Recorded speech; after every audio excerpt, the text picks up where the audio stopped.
Sun news நேயர்களுக்கு வணக்கம். சட்டவிரோத கருக்கலைப்புக்கான காரணம் என்ன, அதற்கான தீர்வு என்ன என்ற தலைப்புல இன்னைக்கு நம்ம பேச போறோம்.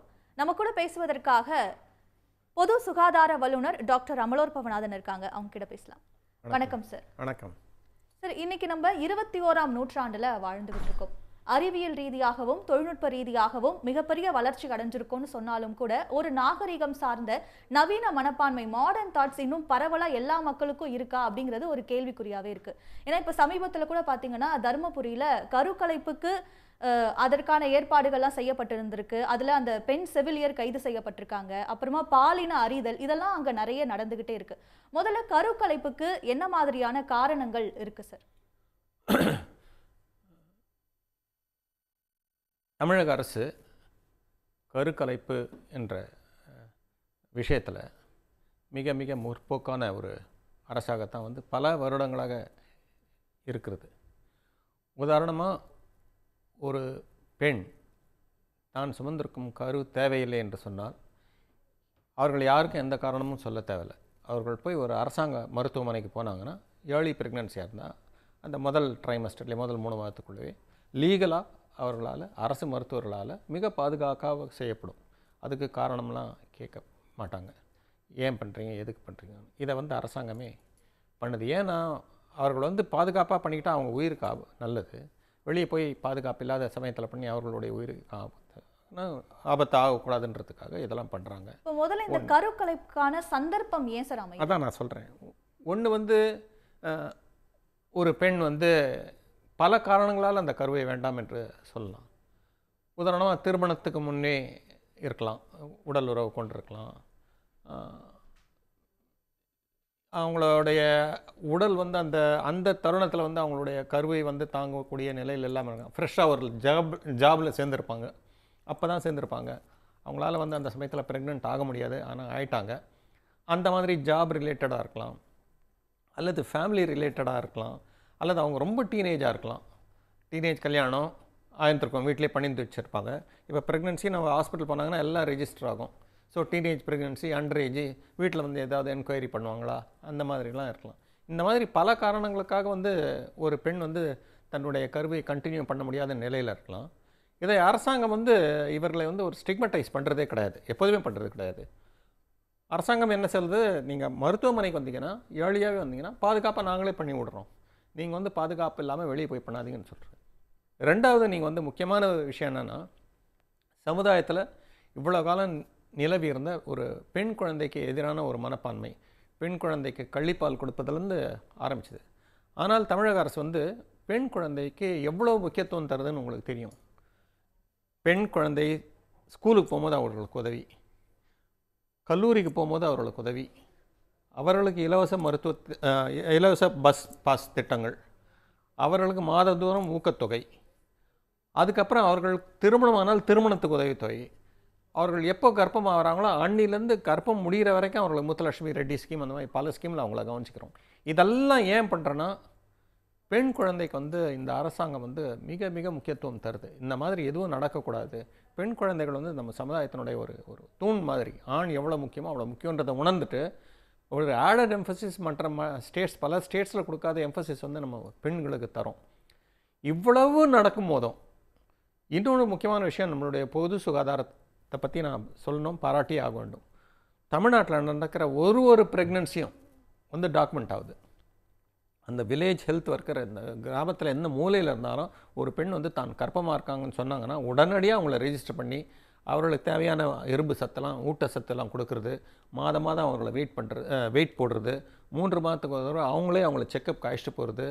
இதெல்லாம் ஏன் பண்ணுறோன்னா, இந்த ப்ரெக்னன்சி நார்மலாக இருக்கணும். இந்த ப்ரெக்னன்சியினுடைய முடிவில் தாயும் குழந்தையும் ஆரோக்கியமாக இருக்கணும். இன்னொன்று, நம்ம முதல் 3 மாதம் ப்ரெக்னன்சியில் தான் மூளை வளர்ச்சிலாம் நடக்கும். அந்த பீரியடில் பெண்ணுக்கு ரொம்ப நியூட்ரிஷன் கொடுக்கணுன்றதுக்காக தான் கல்யாணம் ஆன முதல்ல நம்ம தயார் பண்ணுறோம் ப்ரெக்னன்சிக்கு. இவ்வளவும் நம்ம பண்ணும்போது இன்னும் ஒரு சில இடங்களில் ரொம்ப ரொம்ப மைன்யூட் தான் இது. இந்த மாதிரி பெண் குழந்தைக்கு எதிரான ஒரு விஷயம் நடக்கிறது மிக அவலமானது. இதை சட்டம் கடுமையாக தீர்க்கணும். இப்போ நீங்கள் சொன்ன மாதிரி தமிழகத்தில் பல முயற்சிகள் எடுக்கப்படுது.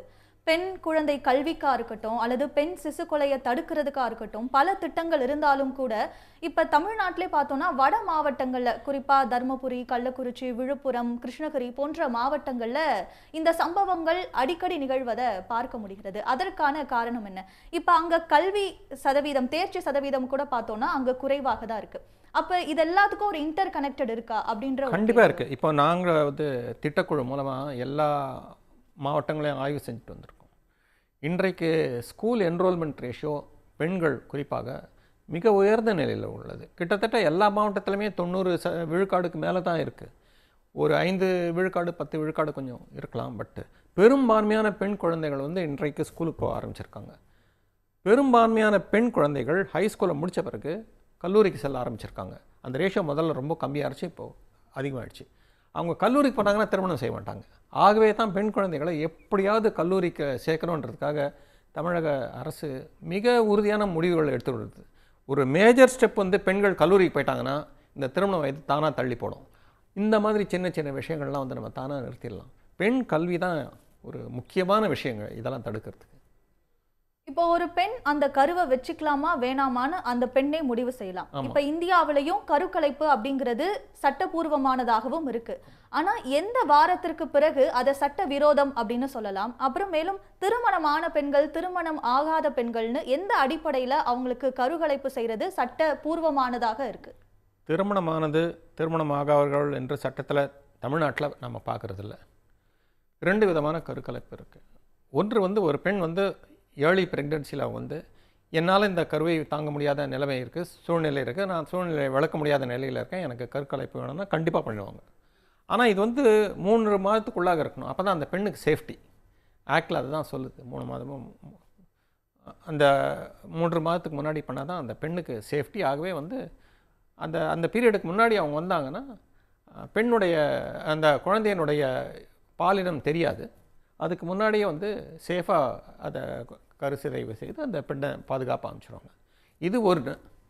இன்னொன்று வந்து சில ப்ரெக்னன்சிஸ் வந்து 3 மாதம் கழிச்சு 4 மாதம் கழிச்சு வந்து குழந்தைக்கு அப்நார்மாலிட்டி ஏதாவது தெரியும்.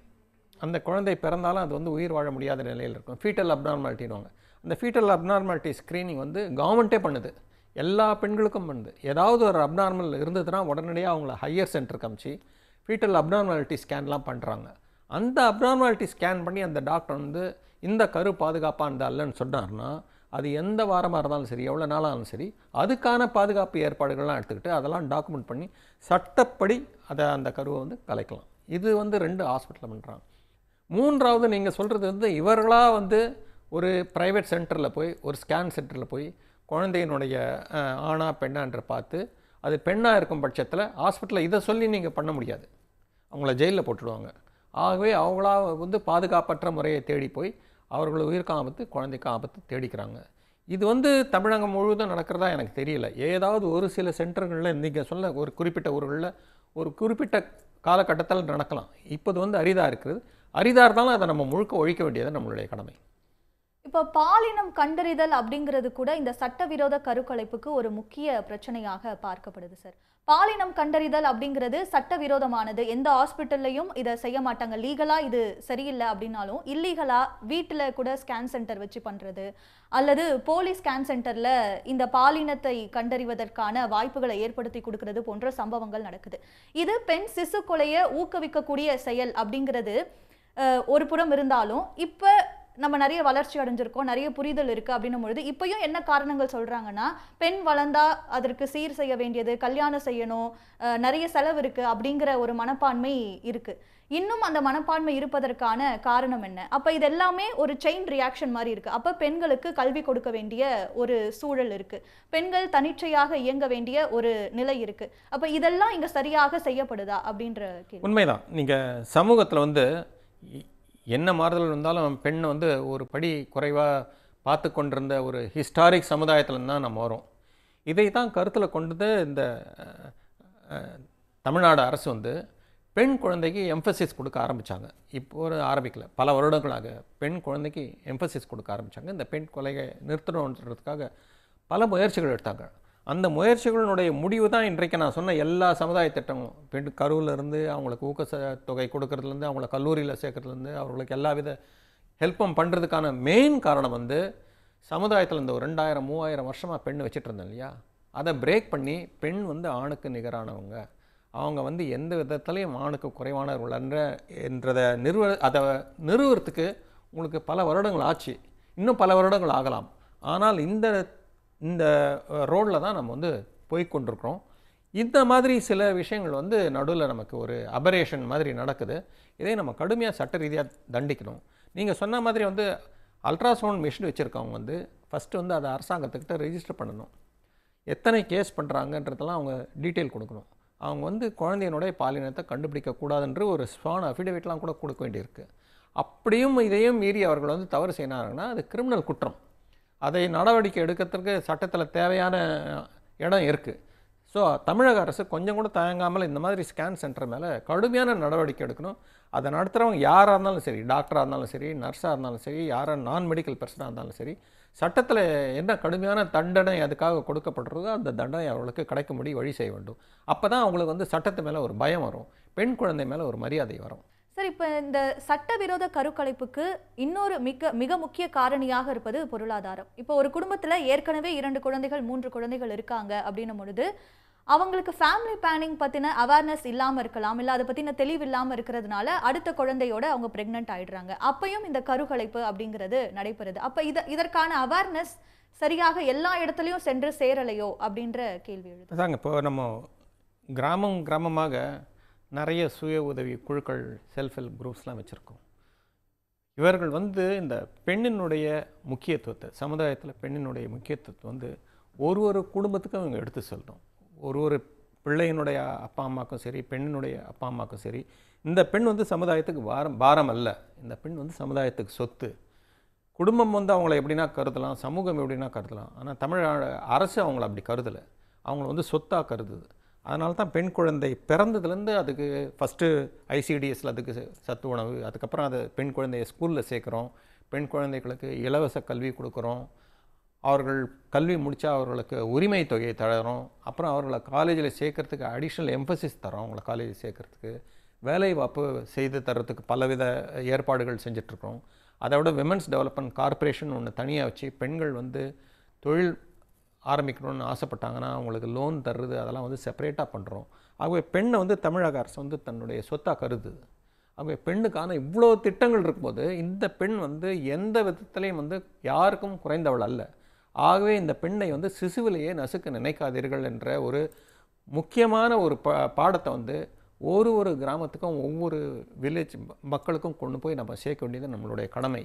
இதை வந்து அங்கே இருக்கிற செல்ஃப் ஹெல்ப் குரூப்ஸு, அங்கே இருக்கிற எஜுகேஷனிஸ்ட்டு, ஸ்கூல்லேருந்து காலேஜ்லேருந்து ஒரு தடவை நம்ம வந்து இதை திருப்பி சொல்லணும்.